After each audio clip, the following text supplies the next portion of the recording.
अभ्यास 12D। इस अभ्यास में हम त्रिभुजों के क्षेत्रफल से संबंधित सवालों को हल करेंगे। ये एक वर्गाकार आकृति है, ए बी सी डी एक वर्ग है और AC इस वर्ग का विकर्ण है। इस विकर्ण ने इस वर्ग को दो बराबर भागों में विभाजित कर दिया। मतलब इस भाग का जो क्षेत्रफल होगा वो इस भाग के क्षेत्रफल के बराबर होगा। हम जानते हैं कि वर्ग का क्षेत्रफल का सूत्र क्या होता है, भुजा स्क्वायर या ए स्क्वायर, यानी दो बार लंबाई का गुणा। तो यहां पर एक लंबाई हमने आधार ए बी मान ली, एक लंबाई हमने बी सी मान ली। तो वर्ग का क्षेत्रफल का सूत्र भुजा स्क्वायर आधार गुणे ऊंचाई हो जाएगा। अब ये जो त्रिभुज है इसका क्षेत्रफल क्या होगा, इस वर्ग के क्षेत्रफल का आधा होगा। यानी हम लिख सकते हैं त्रिभुज का जो क्षेत्रफल हो जाएगा वो 1/2 गुणा आधार गुणे ऊंचाई, यानी ए बी गुणा बी सी। तो आधार गुणा ऊंचाई लिख दे, चाहे ए बी गुणा बी सी लिख दे। अब जैसे ई एफ जी एच एक आयत है और फिर इसमें ई जी विकर्ण खींचा गया है। ये विकर्ण इस आयत को दो बराबर भागों में विभाजित कर रहा है, यानी इस भाग का जो क्षेत्रफल होगा वो इस भाग के क्षेत्रफल के बराबर होगा। यदि हम आयत के क्षेत्रफल का आधा कर दें तो ये जो त्रिभुजाकार आकृति बन रही है उसका क्षेत्रफल हमको मिल जाएगा। तो हमने ये वाली जो लंबाई है उसको आधार मान लिया और ये चौड़ाई है, यानी ये वाली जो लंबाई उसको ऊंचाई मान लिया। तो आयत का क्षेत्रफल क्या होता है, आयत का क्षेत्रफल का सूत्र होता है आधार गुणे ऊंचाई। आधार क्या भाई, लंबाई, और चौड़ाई हमारी क्या है, ऊंचाई है। अब त्रिभुज का क्षेत्रफल क्या होगा, इस जो आयत का क्षेत्रफल उसका जस्ट आधा, क्योंकि इस विकर्ण ने इस आयत को दो बराबर भागों में विभाजित कर दिया। तो त्रिभुज का क्षेत्रफल बराबर 1/2 इस आयत का क्षेत्रफल, तो हमने 1/2 और कर दिया, तो ये हमारा त्रिभुज का क्षेत्रफल निकल आया। तो त्रिभुज का क्षेत्रफल, यहां पर 3 प्रकार के त्रिभुज ABC हैं। यहां पर ये समकोण त्रिभुज है, ये कोण समकोण है। तो त्रिभुजाकार क्षेत्र का क्षेत्रफल का सूत्र अभी निकाला 1/2 गुणे आधार। अब ये नया वर्ड संगत ऊंचाई, जैसे यहां पर आधार BC है तो इस पर ये लंब खींचा गया है क्योंकि 90 अंश का कोण है, तो लंबवत है ये भुजा। तो आधार गुणे ऊंचाई, यहां पर ये आधार हो गया और ये ऊंचाई हो गई। अब जब हम इस त्रिभुज की बात करेंगे तो यदि हम आधार ये लेते हैं तो इस वाले शीर्ष से लंब खींचा गया यहां पर, तो ये हो जाएगा आधार BC और ऊंचाई ये वाली हो जाएगी AD। तो आधार गुणे ऊंचाई, यदि हम आधार ये वाला लेते हैं AC लेते हैं तब यहां से लंब खींचा जाएगा संगत ऊंचाई जिस आधार पर लंब खींचे, तो सामने वाले शीर्ष से लंब खींचेंगे। तो यदि आधार हम AC लेते हैं तब संगत ऊंचाई हमारी BM होगी। अब इस वाले त्रिभुज में बात करें तो यहां पर आधार यदि BC लेते हैं तो फिर यहां से A से लंब खींचेंगे और इस भुजा को आगे बढ़ाएंगे हम।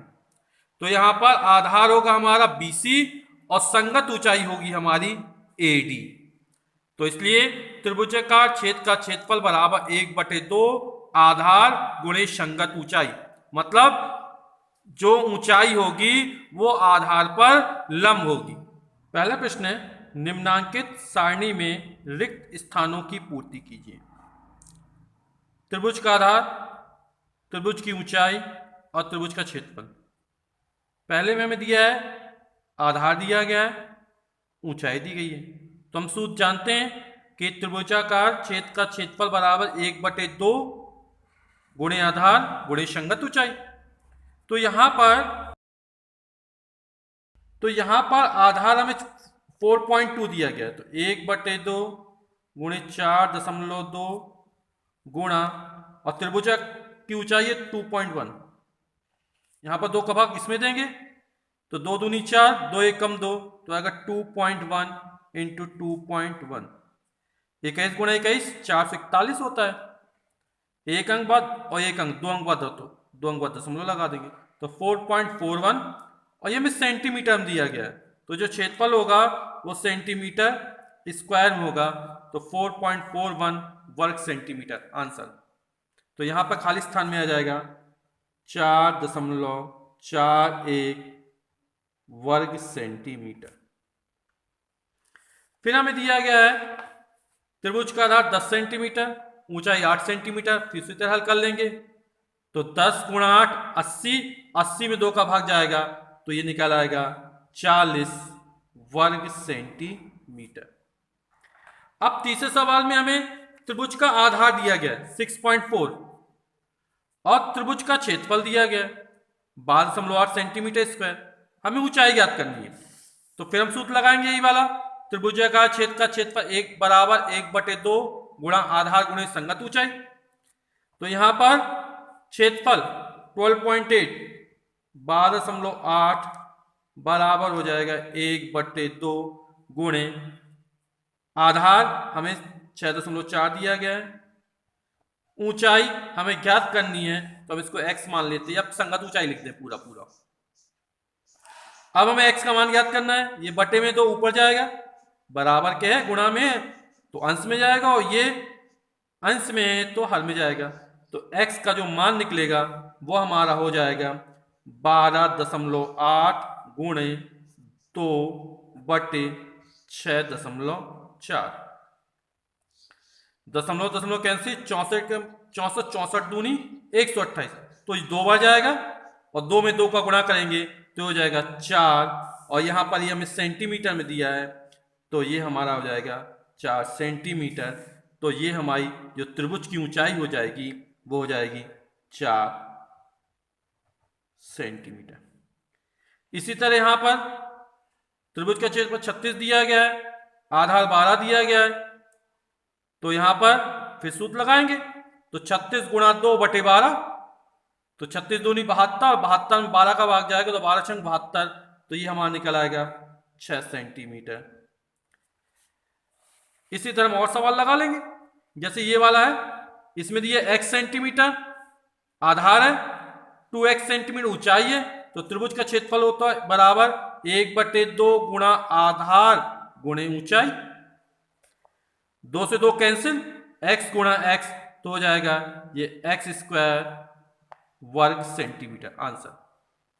दूसरा सवाल है, एक त्रिभुजाकार क्षेत्र का क्षेत्रफल 48 वर्ग सेंटीमीटर है, यदि उसकी ऊंचाई 8 सेंटीमीटर हो तो त्रिभुज का आधार बताइए। तो फिर सूत्र लगा देंगे और मान रखेंगे तो हमारा आधार का मान निकल आएगा। जैसे पहले सवाल लगाया इसी तरह ये भी सवाल लग जाएगा हमारा।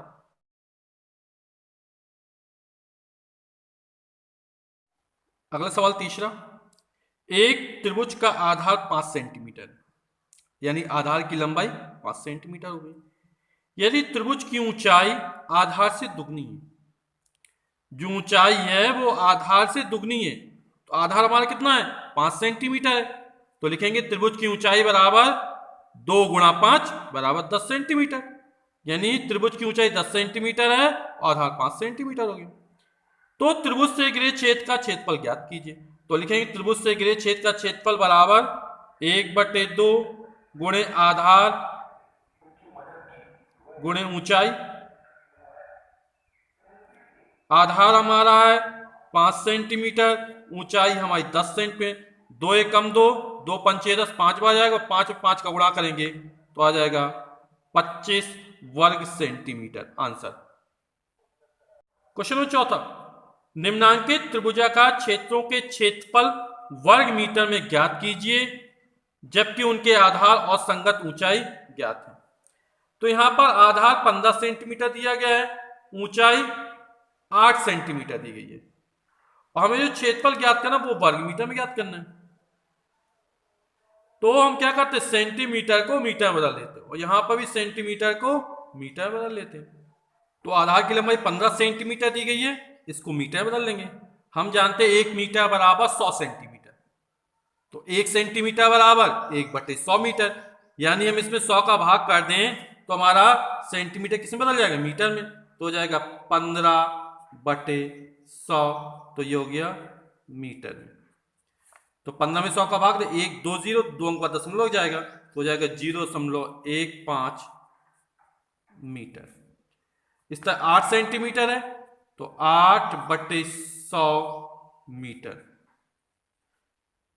8 है तो यहां पर 2 अंक बाद लगेगा, तो 0.812 मीटर। त्रिभुजाकार छेद का क्षेत्रफल बराबर 1/2 गुणे आधार गुणे संगत ऊंचाई, तो 1/2 गुणे आधार, आधार 0.15 है और संगत ऊंचाई 0.08 है। तो 2 का भाग देंगे तो ये हो जाएगा 2 चौके 8, तो ये हो जाएगा 0.15 गुणे 0.0 और 2 4 जा 8, 0.04। 15 गुणे 4, 15 चौक 60, 1 2 अंक बाद दशमलव यहाँ पर, और फिर 1 2 अंक बाद, तो टोटल 4 अंक बाद दशमलव लगेगा।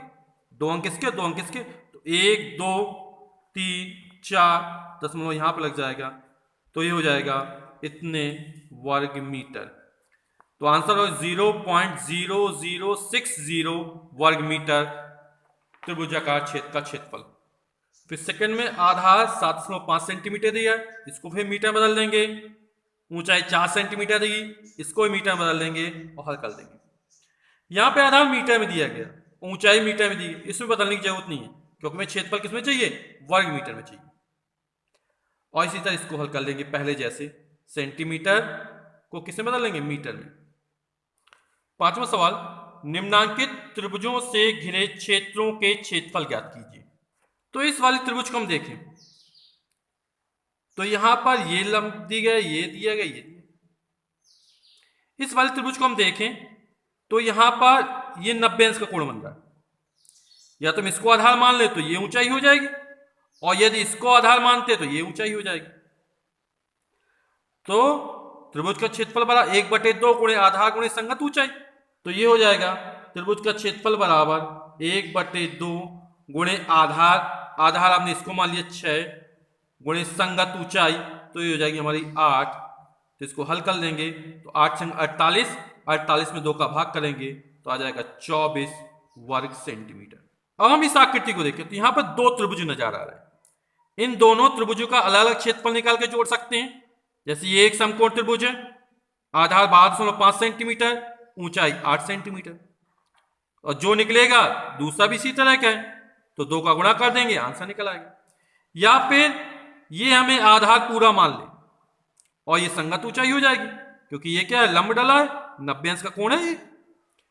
तो ये पूरा कितना, 12.5 प्लस 12.5, तो हो जाएगा हमारा 25 सेंटीमीटर, और ऊंचाई हमारी 8 सेंटीमीटर। हम पूरा त्रिभुज ले रहे हैं यहां पर, तो आधार इसका हो जाएगा 25 सेंटीमीटर, ऊंचाई हो जाएगी 8 सेंटीमीटर। तो सूत्र लगा देंगे तो हो जाएगा 1/2 गुणे आधार 25, ऊंचाई 8, 2 1 कम 2, 2 चौके 8, 4 बार गया, और 25 में 4 का गुणा कर देंगे तो हो जाएगा 100 वर्ग सेंटीमीटर। यहां पर ये त्रिभुज है हमारा, इसका राह 15 सेंटीमीटर है, और यहां पर इस त्रिभुज के शीर्ष से, ये त्रिभुज के आधार के सम्मुख शीर्ष, यहां से हमने लंब खींचा है, तो ये जो ऊंचाई है, संगत ऊंचाई, वो 10 सेंटीमीटर दी गई। तो हमारा सूत्र हो जाएगा त्रिभुजाकार छेद का क्षेत्रफल बराबर 1/2 गुणे आधार, आधार हमारा 15 सेंटीमीटर है, गुणे संगत ऊंचाई, तो ये हमारी 10 सेंटीमीटर है। 2 1 कम 2, 2 पंचे 10, 5 बार जाएगा, और 15 में 5 का गुणा करेंगे तो हो जाएगा 75 वर्ग सेंटीमीटर। छठवां सवाल, एक सड़क के किनारे एक त्रिभुजाकार यातायात संकेत बोर्ड लगा है जिस पर आगे स्कूल है लिखा है। यदि संकेत बोर्ड की भुजाएं क्रमशः 60 सेंटीमीटर, 80 सेंटीमीटर एवं 100 सेंटीमीटर है तो उसका क्षेत्रफल ज्ञात कीजिए। तो संकेत बोर्ड की जो भुजाएं हैं वो 60 सेंटीमीटर, 80 सेंटीमीटर एवं 100 सेंटीमीटर है। इसके पहले हम पाइथागोरस प्रमेय में पढ़ चुके हैं कि किसी समकोण त्रिभुज में कर्ण पर बना वर्ग शेष 2 भुजाओं पर बने वर्गों के योगफल के बराबर होता है। यदि हम 60 के वर्ग में 80 का वर्ग जोड़ें तो 60 का वर्ग 3600, 80 का वर्ग 6400, और इन दोनों को जोड़ें 3600 6400 तो हो जाएगा 10,000, और 10,000 का वर्गमूल निकालेंगे तो वो निकलेगा हमारा 100, यानी एक समकोण त्रिभुज बन जाएगा। और समकोण त्रिभुज के क्षेत्रफल का सूत्र 1/2 गुणे आधार गुणे ऊंचाई। तो आधार हमारा 60 मान ले तो ऊंचाई 80 हो जाएगी, और आधार यदि 80 माने तो ऊंचाई 60 हो जाएगी। तो आंसर निकल आएगा हमारा।